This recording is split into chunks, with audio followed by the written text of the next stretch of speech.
subiu a um monte e, assentando-se, os seus discípulos aproximaram-se dele. E Jesus, abrindo a boca, os ensinava, dizendo: irmãos, creio eu, e também sei que alguns creem assim, que Jesus subia ao monte para falar, para multiplicar comida e tudo mais, porque o monte também retratava uma figura do Antigo Testamento. Deus chamou Moisés para subir o monte. Elias topou uma parada de confronto com os profetas de Jezabel aonde? No monte. Elias orou para que voltasse a chover no monte. Você vê que você tem aí várias situações. Abraão foi sacrificar Isaque no monte. Então há uma certa figura ligada ao Velho Testamento. Jesus então chamando o povo para o monte. Mas também, penso eu, que Jesus gostava de ir na mão contrária. Onde gostaria de estar um pregador eloquente, com um coração humanista, preocupado apenas em ser o tal? Iria para o meio do mato? Não. Iria para um salão grande, iluminado, com cadeiras boas, com ar-condicionado, não é? Podendo cobrar uma entrada melhor ainda. Jesus andava na mão contrária. Vamos para o meio do mato. Vamos aonde não tem holofote. Ou então subia num barquinho e falava lá da praia, perto da praia. Era bom também porque a água transmite o som, não é?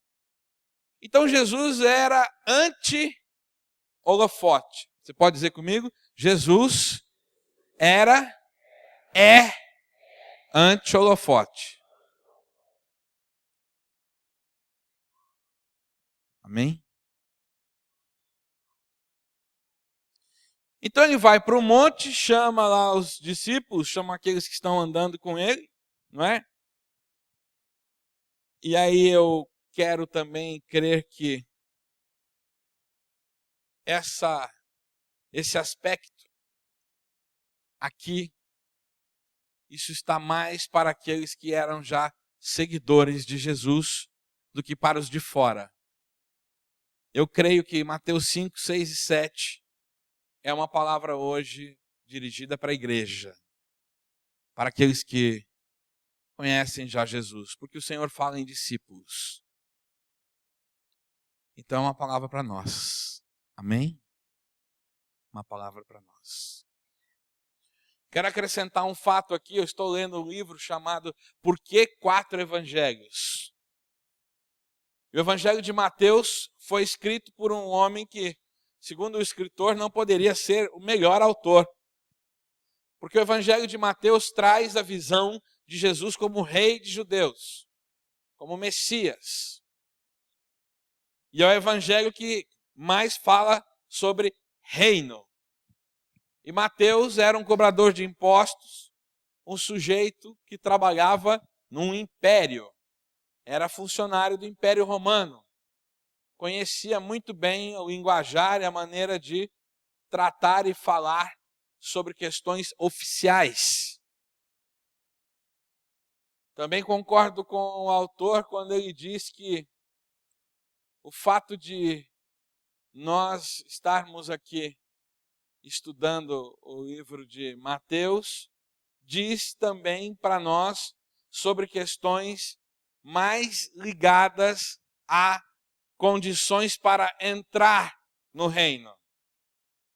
Então, Mateus foi um escritor que se preocupou em dizer para o povo judeu: olha, ele é o rei, ele é o Messias, e eu vou escrever sobre o que precisa ser feito para entrar no reino dele. Amém?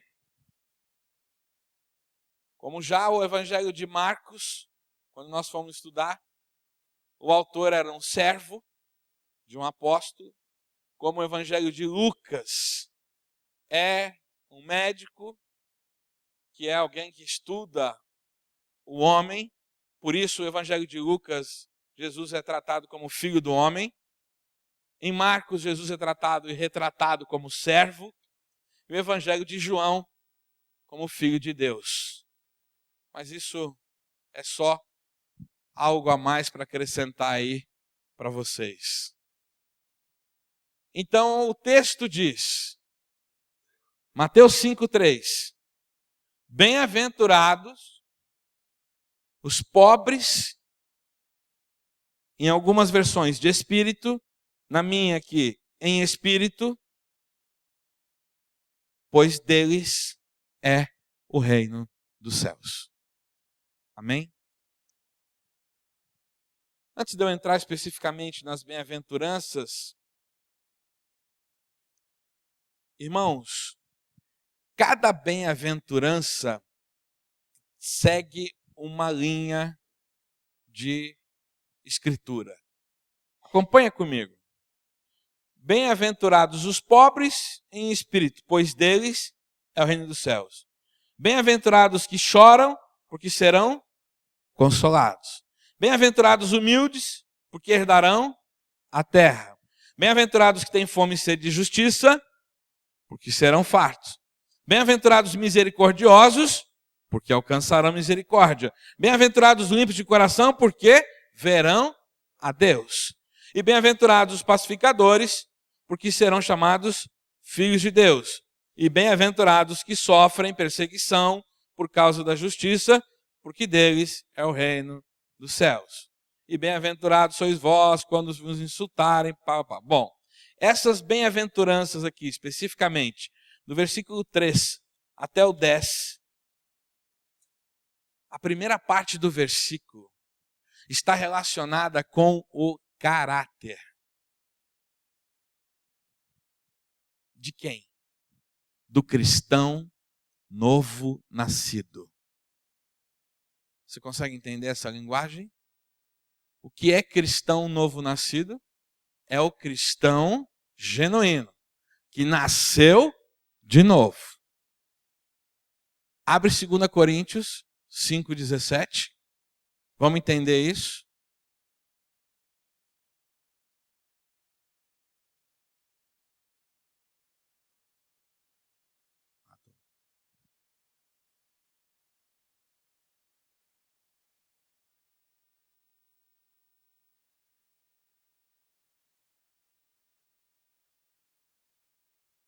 Segunda Coríntios 5:17. Como é que está escrito aí? Portanto, se alguém está em Cristo,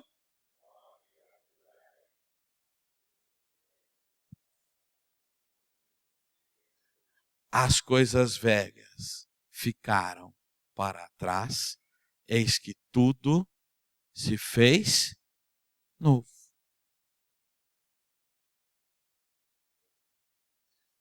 Querido, querida, presta atenção no que eu vou te dizer.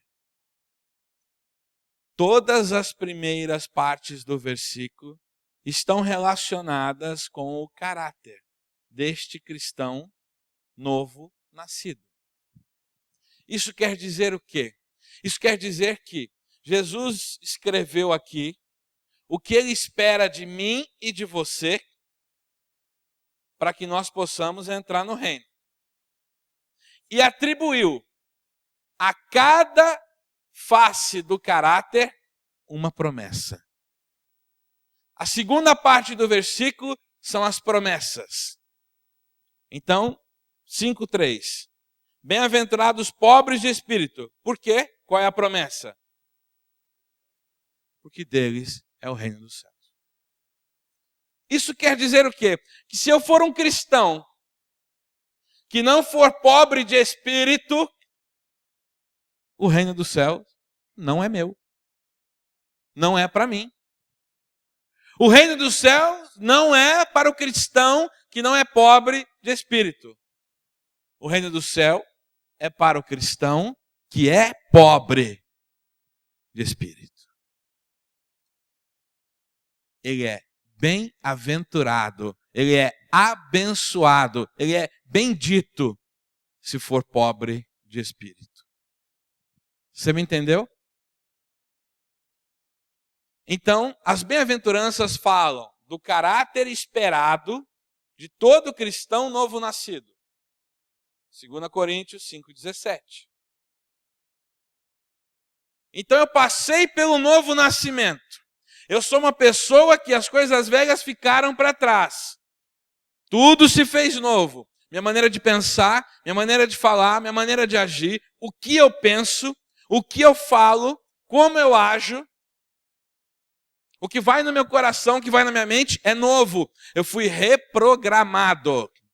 Tem muita gente que conhece essa linguagem aqui, informática.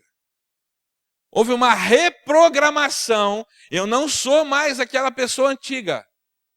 Sabe aquela pessoa que a minha família sabe bem contar como eu era? Se eu sou novo nascido, eu não sou mais aquela pessoa. Alguém que me conhece há muito tempo vai dizer: caramba, você mudou. Sabe qual é o selo da sua conversão? São os de fora dizerem para você: você é uma nova pessoa. O selo da sua conversão não é você achar que você agora está por cima da carne seca e está... beleza. Não. Senão seria fácil, não é? Eu me acho, eu me gosto, eu me amo. Imagina que eu vou me mandar para o inferno. Quem aqui ia se mandar para o inferno na hora da avaliação? Deus vai te dar uma prova e fala assim: responde e dá sua nota. Agora, a sua família e os seus amigos, estes sim podem te avaliar. Então, se eu passei pelo novo nascimento, se eu passei a ser uma nova criatura, então, a partir daí, eu tenho uma caminhada nova agora. Qual é a minha caminhada? Abre aí 2 Tessalonicenses 2,13. O que diz isso?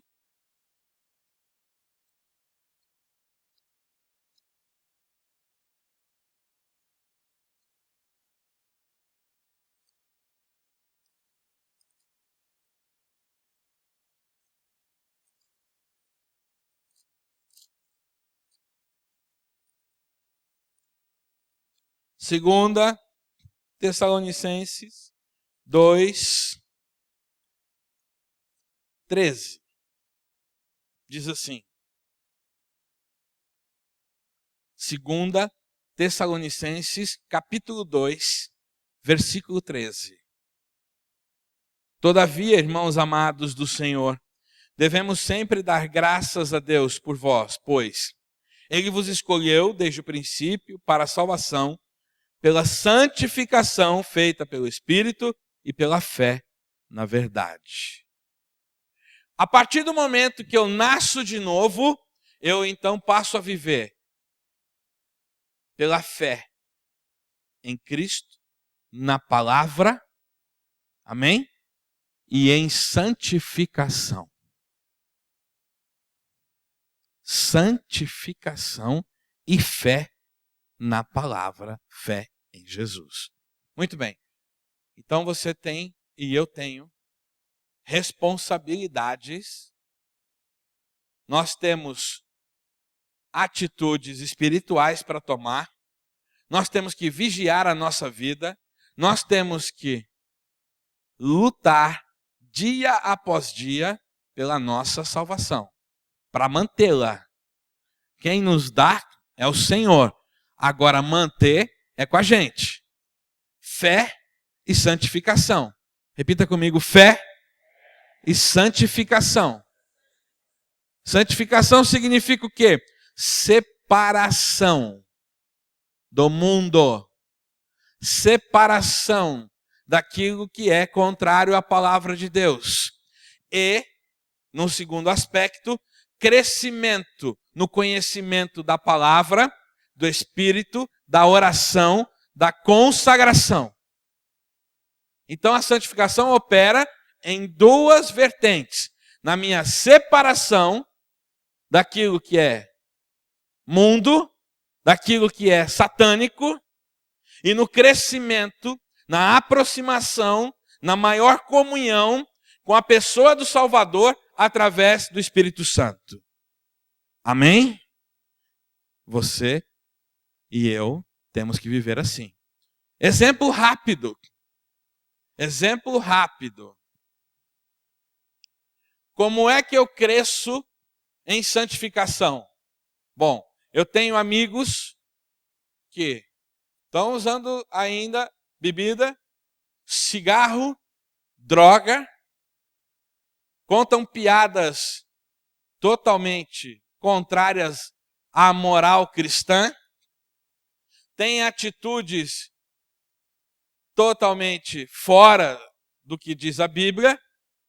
Então eu digo para mim mesmo, não vou compactuar, não vou fazer o que eles fazem, não vou andar da maneira que eles andam. Amém? É simples. Se o contato está começando a me prejudicar, então eu me afasto. Amém? Muito bem. Por outro lado, eu começo a ler mais a palavra, eu começo a estudar mais a Bíblia, eu começo a orar mais tempo, eu começo a jejuar, eu começo a me interessar mais pelo Senhor. Então eu vou crescendo em santificação. Cresce a minha fé, cresce então em mim a sensação de que eu estou protegendo a minha vida da morte, cresce em mim um desejo de aumentar o meu contato com o Senhor, porque Ele faz isso automaticamente. O maior interessado que você tenha mais contato com Deus é Ele próprio, não é você, porque você e eu não desejamos isso. É o Espírito Santo que põe essa vontade em nós. Então Ele mesmo proporciona esse crescimento, Ele mesmo aumenta essa fome e essa sede de estar com Ele. Qual é o único problema? É você parar. Se você interromper, a tua fome acaba.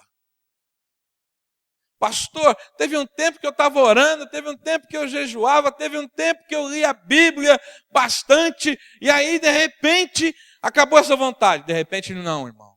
Você parou. Funciona assim, ó.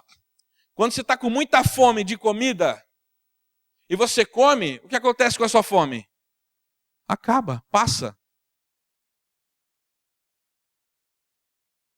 Com Deus é o contrário.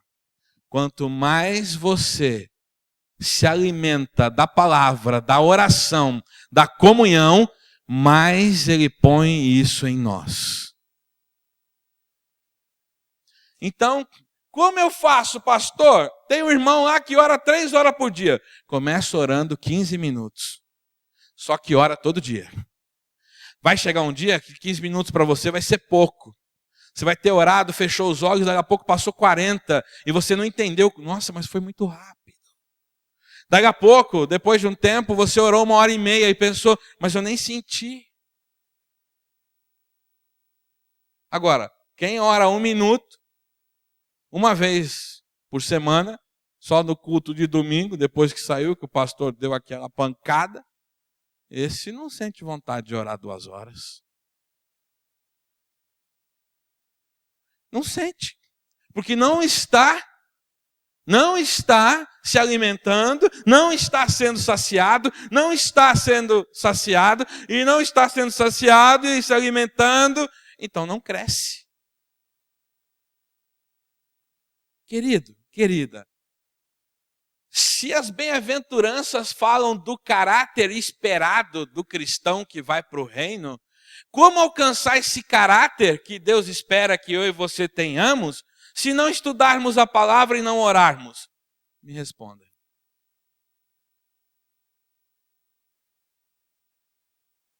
Como? Como alcançar a condição de entrar no reino de Deus, um Deus santo, puro, reto, justo, se nós não aproveitarmos aqui porque é só essa vida que tem para isso, para crescer em oração, em conhecimento da palavra, em transformação do eu. Me explique.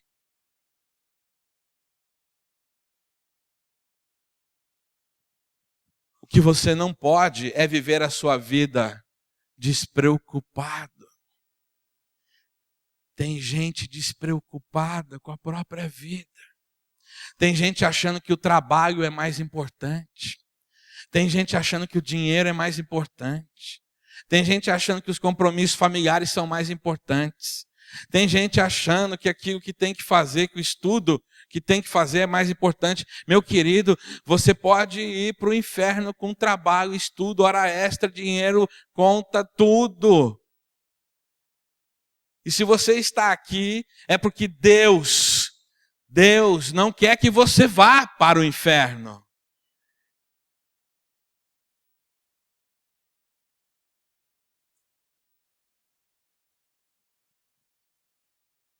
Aí alguém pega o trecho isolado do que eu disse e vai dizer que eu estou montando uma comunidade de vagabundos. Não é isso.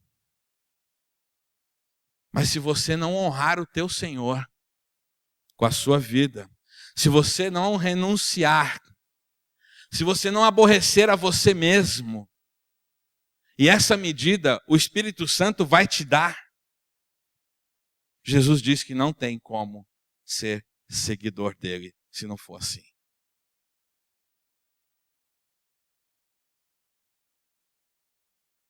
Não tem como. Não são só os que trabalham muito, os que estudam muito, os que fazem muitas coisas que desviam. Os que têm todo o tempo do mundo também desviam.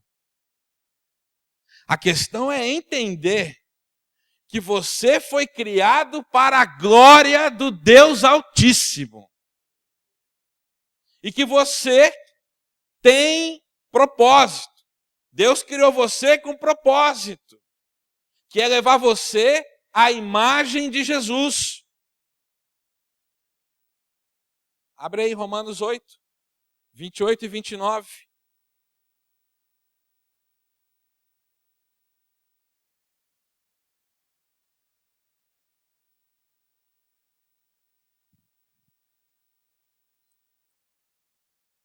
Olha como o Senhor deixou claro isso.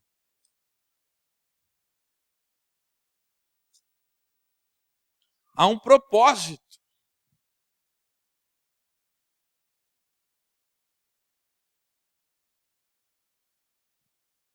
Romanos 8, 28 e 29.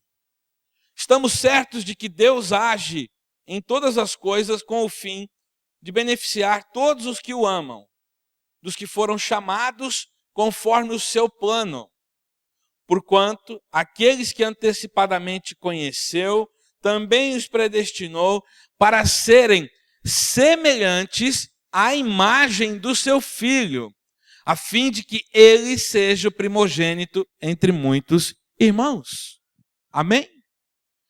A ideia do Senhor em relação à igreja, do Senhor Deus, é fazer com que a palavra, o Espírito Santo e a compreensão disso nos leve de volta à imagem de Jesus. Você está prestando atenção no que eu estou dizendo? O pecado retirou de nós a semelhança da imagem do Senhor. O pecado retirou de nós a semelhança da imagem de Deus. Mas agora Cristo, na sua morte, com o derramamento do seu sangue, através do Espírito Santo, faz alguém nascer de novo, pela palavra e pelo Espírito, e essa alma humana recebe influência do Espírito Santo de Deus, a palavra de Deus é viva, e ela começa a ser transformada, mudada de dentro para fora, para que chegue à semelhança da imagem do Filho. Não há outro propósito do Senhor para mim e para você do que chegarmos à imagem do Filho e evangelizarmos a terra. Não tem. O coração de Deus é te levar a ser semelhante a Jesus, para que você possa entrar no reino, para que ele seja primogênito, irmão de muitos, todos nós, e levarmos a palavra a todas as tribos, nações, povos e línguas. Não tem outro. Não tem outro. Não tem outro. Então Jesus fala sobre as bem-aventuranças. Agora que você entendeu a introdução.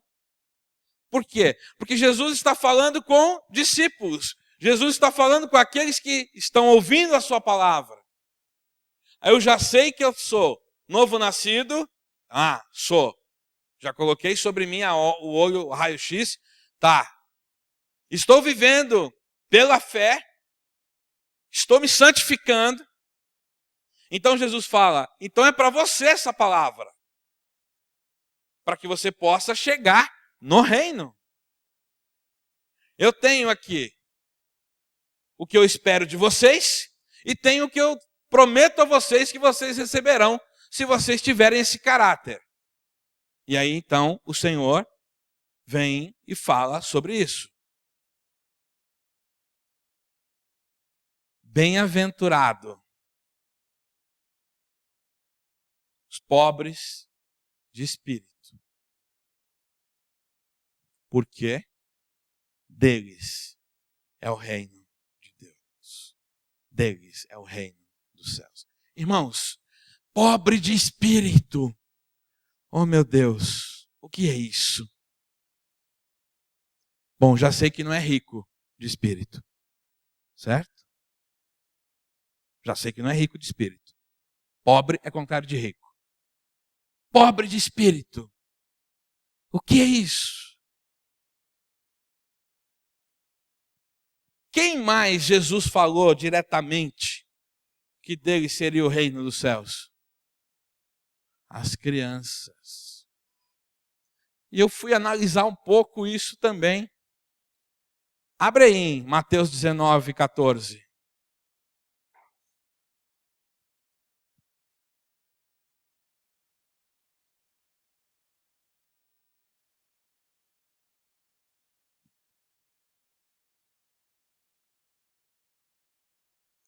Mateus 19, 14.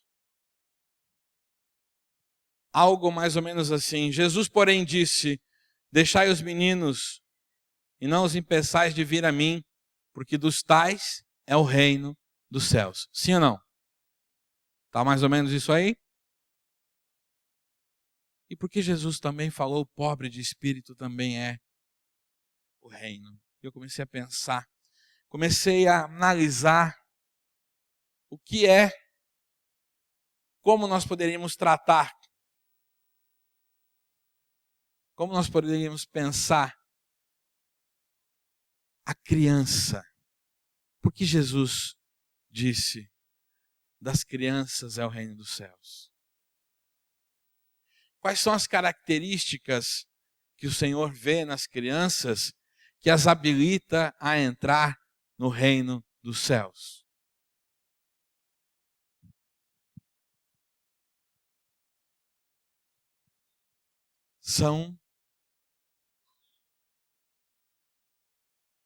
Existe um termo jurídico, né, para confirmar o que a Eliana disse ali, falta de entendimento, né, sobre todas as coisas, né? O termo jurídico seria inimputável. Não se pode imputar um crime a determinadas pessoas da sociedade.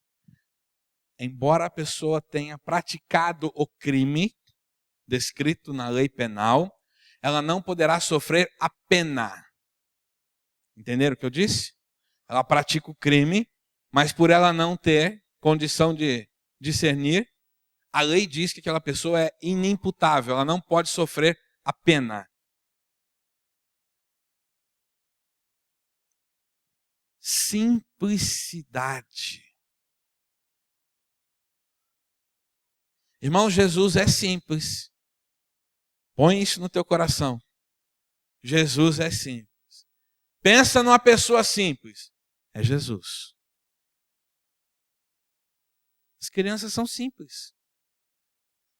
Eu estava voltando da MCM, no aeroporto, lá em Goiânia, e uma criança começou a chorar. E chorar, e chorar, e chorar, e chorar, e chorar, e vendo ali a sala de espera, os aviões, e essa criança chorava, chorava, chorava. Um garoto devia ter uns 7 anos, Conrado, por aí, 6 anos, né? Chorava, chorava, chorava. E a mãe, chegou uma hora que ela não conseguia mais fazer a criança parar de chorar. E ela ficou assim, sem graça, porque a criança estava fazendo muito barulho na sala de espera. De repente chegou uma mulher, que para mim é a irmãzinha nossa, chegou para a mãe e disse: posso tentar conversar com ele? A mãe falou: claro, por favor. Desesperada a mãe, né? Constrangida. E essa mulher chegou perto dele, se abaixou, ficou na altura dele. Como é seu nome? Ele,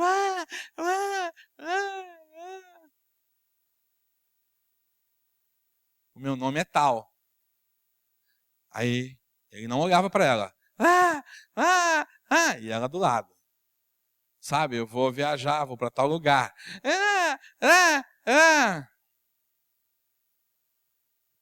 Você gosta de jogar bola? Você gosta de desenhar?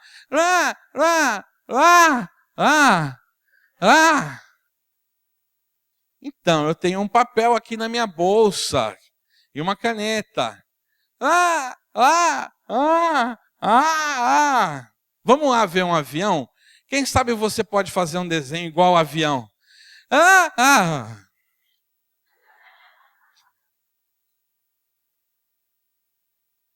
Encostou no vidro, a mãe ficou assim. O menino encostou no vidro, dava para ver a pista. Aquele é azul. É, aquele é azul.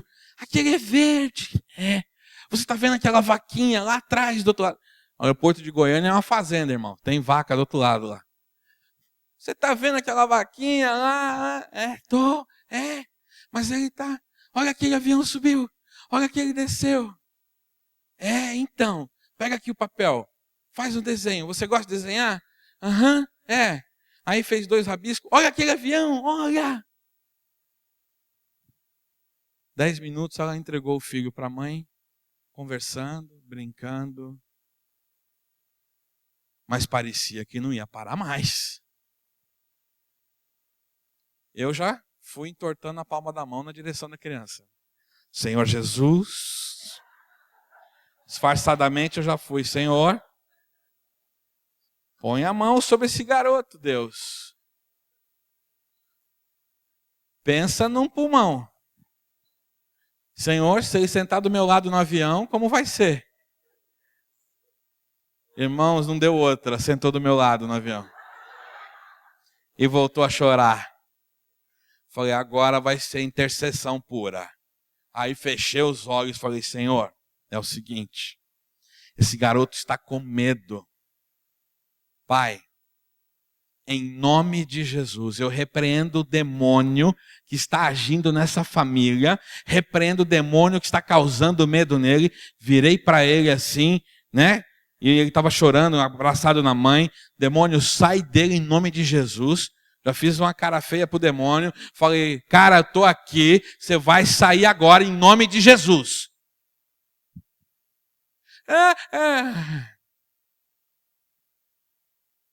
Dá um glória a Deus aí, irmão.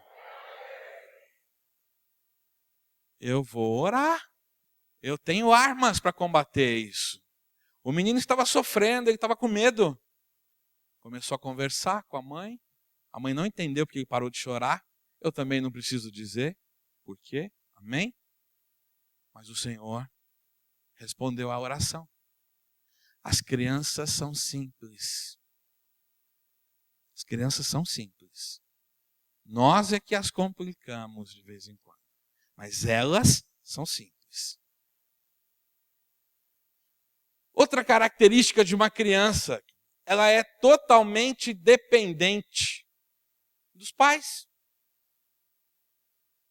Você já viu algum bebê de 1 ano e meio fazer a própria mamadeira? Não, né? Tomar banho?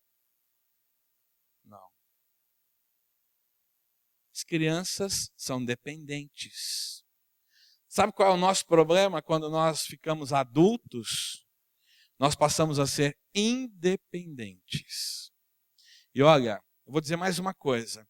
Isso funciona para a fé também. É um risco muito grande nós envelhecermos na fé e nos tornarmos independentes. Agora eu já sei como é. Eu vou e faço, eu vou e falo, eu vou e isso. Vou me tornando independente. Creio que já tenho comunhão com Deus suficiente para decidir os meus passos. Não tenho. Já testemunhei aqui várias vezes que até o uso do dinheiro, eu oro a Deus para saber como gastar. Porque o dinheiro que vem à minha mão vem do Senhor. É assim que eu creio.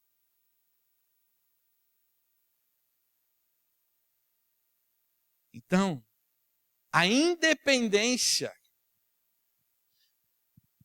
e aí vai piorando, a soberba, a vaidade, o engano de pensar que eu posso sozinho caminhar, me leva à perda dessa característica aqui, desse traço de caráter, que é ser pobre de espírito. Os que são pobres de espírito são aqueles que reconhecem que não são ninguém, não são nada sem Jesus Cristo. João capítulo 5, ou melhor, João 10, 5, segunda parte. Sem mim nada podeis fazer. Abra lá. João 10. Desculpa. Estou errando de 5 em 5, né? João 15. Evangelho de João 15.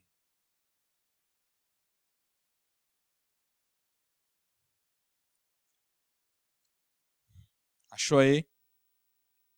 Está escrito assim: eu sou a videira, vós os ramos. João 15, 5.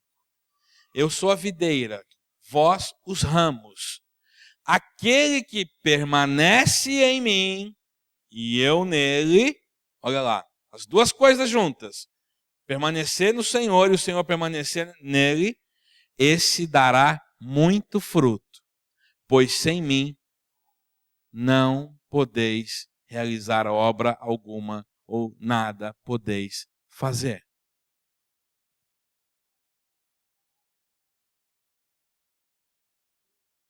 Você está entendendo o que é ser pobre de espírito? É ser vazio de si mesmo. Se quiser anotar, é ser vazio de si mesmo. É reconhecer que só o Senhor na sua vida. É reconhecer que para entrar no reino dos céus, sem a graça do Senhor, que é receber o que eu não merecia, graça é receber o que eu não merecia.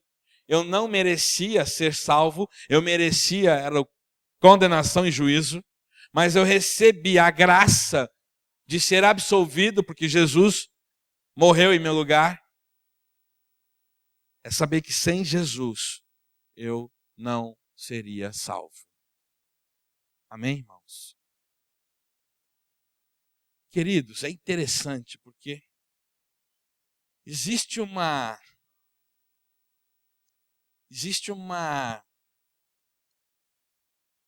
questão muito importante aqui, neste momento aqui da pregação.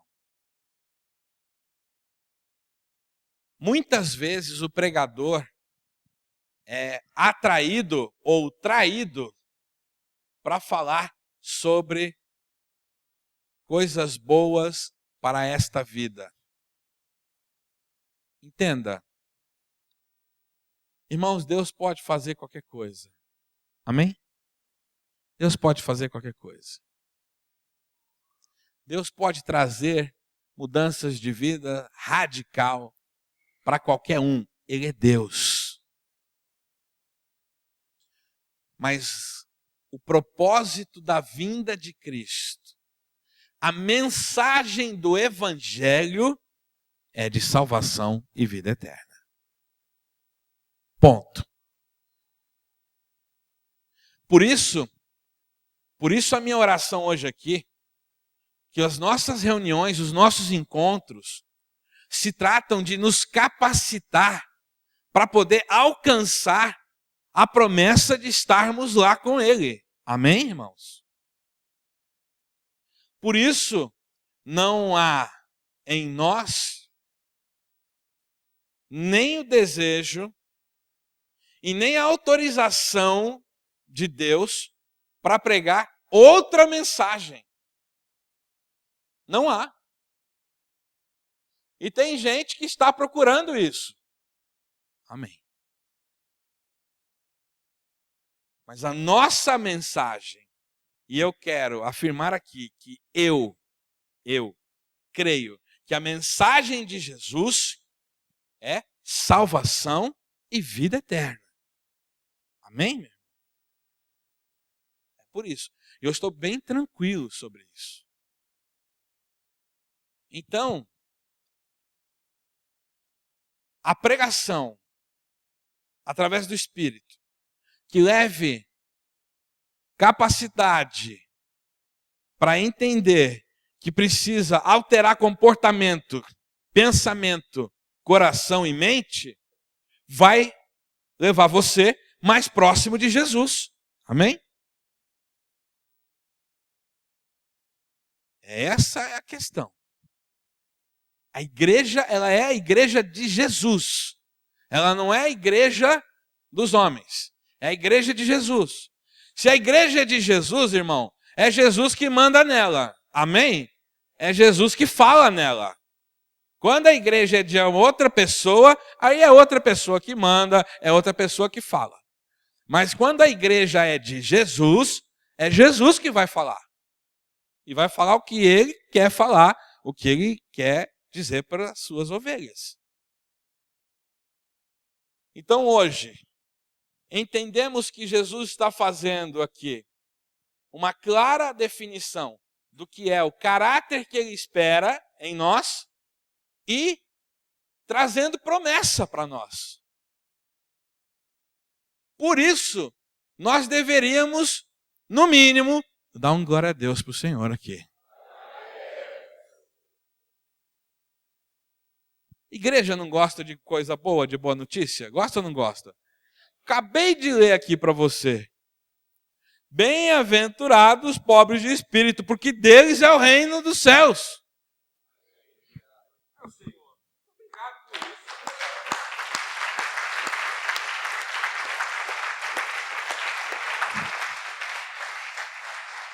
Irmãos, eu estou convicto que isso é 1 milhão de vezes melhor do que a chave do carro 0 km. Estou convicto. 1 milhão de vezes melhor do que o que vai chover lá na sua casa. Que Deus vai fazer.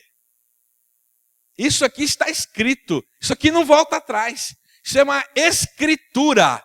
Isso aqui tem poder no céu e na terra. Ninguém cancela isso. Está no cartório do céu. Amém, meu irmão? Essa é a melhor promessa que eu tenho de Deus. Isso aqui para mim é ouro em pó. E é assim que você tem que pensar. Penso eu, sendo seu pastor. Amém? Você tem que pensar que as promessas de Deus para o reino são ouro para a sua igreja. Então você tem que fazer o quê? Correr atrás de analisar o seu caráter. Se você é alguém pobre de espírito. Se você é alguém, como criança, dependente do Senhor, simples,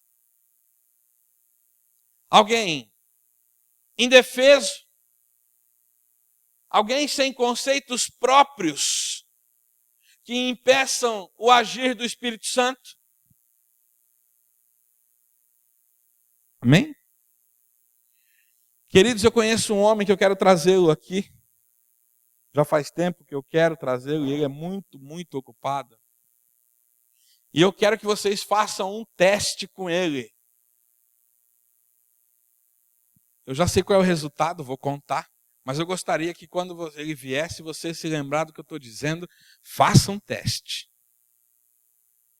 Ele não tem conceitos próprios. Tudo que você pergunta para ele, ele te responde com a Bíblia. Ele não diz, eu penso, eu acho. Ele não diz nada disso. Sabe o que ele diz? Quando você pergunta, ele diz, está escrito lá no Evangelho de João, capítulo tal, parará, parará. Aí você faz outra pergunta, fala de outra, está escrito lá no Evangelho de Mateus, está escrito na carta de apóstolo Paulo, tal, no capítulo tal, tal. Semi-analfabeto conhece mais a Bíblia que nós tudo aqui. Não tem conceito próprio. Não tem resposta de si mesmo. Você sabe o que isso significa? Você sabe o que isso significa? Que a Escritura, que o Evangelho entrou nele. Usando um termo bíblico, oxalá toda a igreja de Jesus fosse assim. Quando eu falar com você, você não respondeu o que você pensa. Você não levantar sua sobrancelha, pensar no que você vai falar. Não, você falar assim para mim, está escrito em tal lugar assim, pastor. Quando você perguntar para mim, eu falar só o que está escrito na Bíblia. A Bíblia não é a verdade viva? A Bíblia não é Jesus? Não é absoluta? Então nós tínhamos que perseguir isso. Vamos perseguir isso, igreja? Amém? Glória a Deus. Então eu vou dar uma receita básica, simples, funciona muito bem. Decore 100 versículos por dia. Amém, irmão? Tá? Começa que vai ser bênção. Tá? É só decorar 100 versículos por dia. É simples. É bem simples.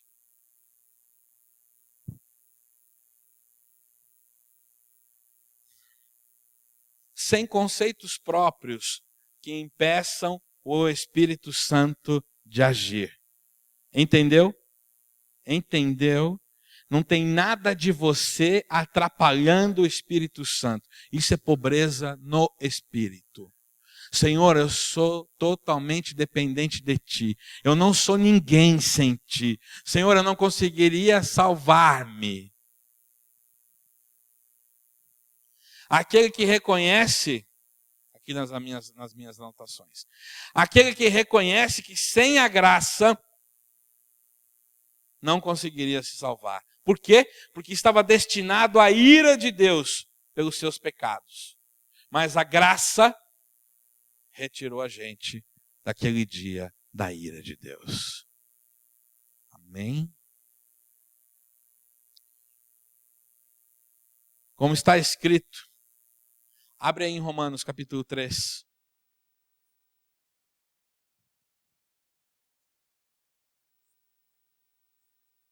Olha quem nós éramos sem Jesus. Olha o que é um homem sem Jesus. Olha o que é um homem que ainda não tem a Cristo como Senhor e Salvador. Olha como é. Romanos 3, do 10 ao 18.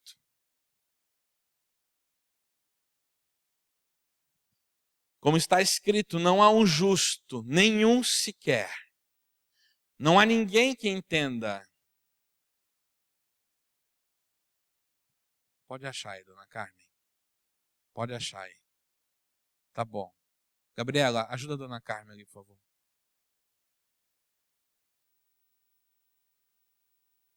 Romanos. A senhora não quer, dona Carmen? Quero achar sozinha. Romanos, Evangelho de João, aí vem Atos, Romanos, né? Enquanto isso eu bebo uma água.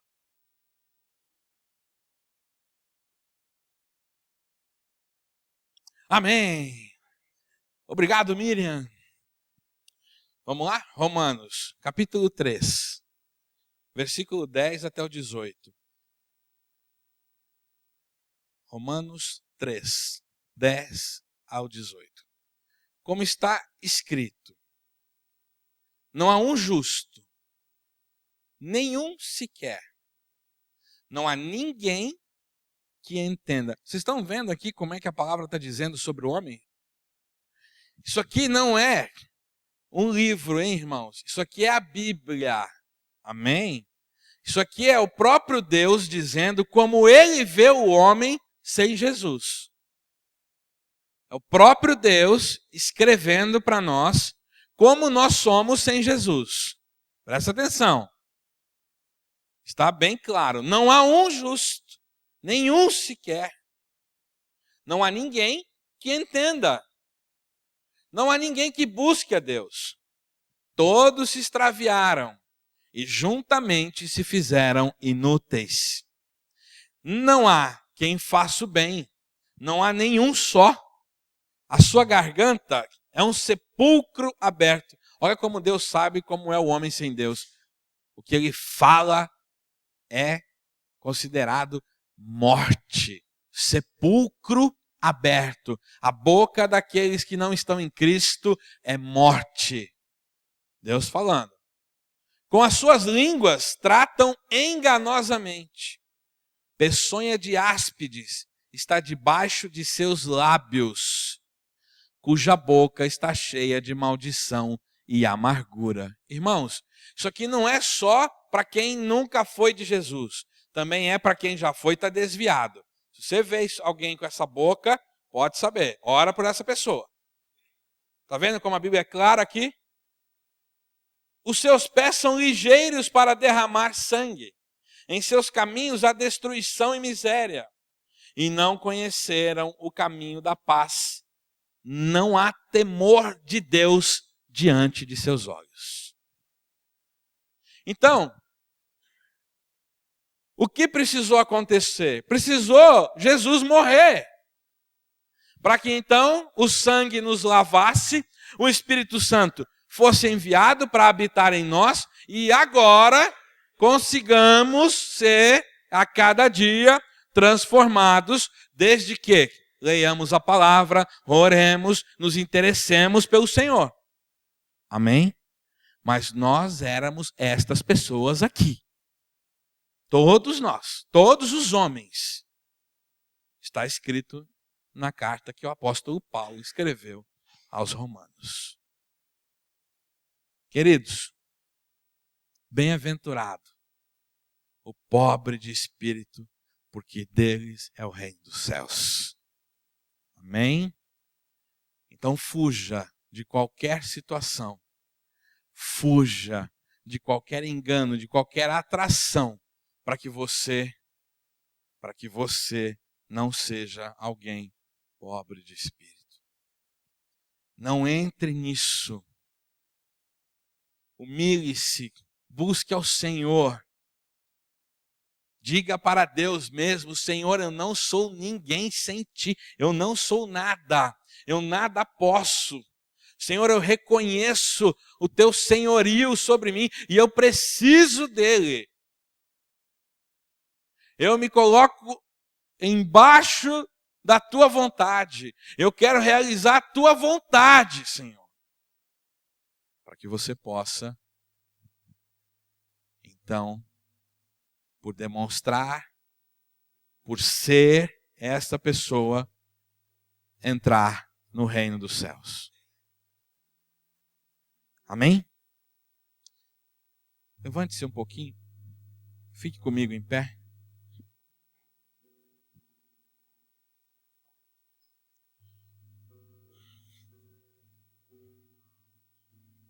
Há muito tempo eu não faço o que eu vou fazer aqui agora. que é chamar aqui à frente aqueles que estão precisando se reconciliar com o Senhor.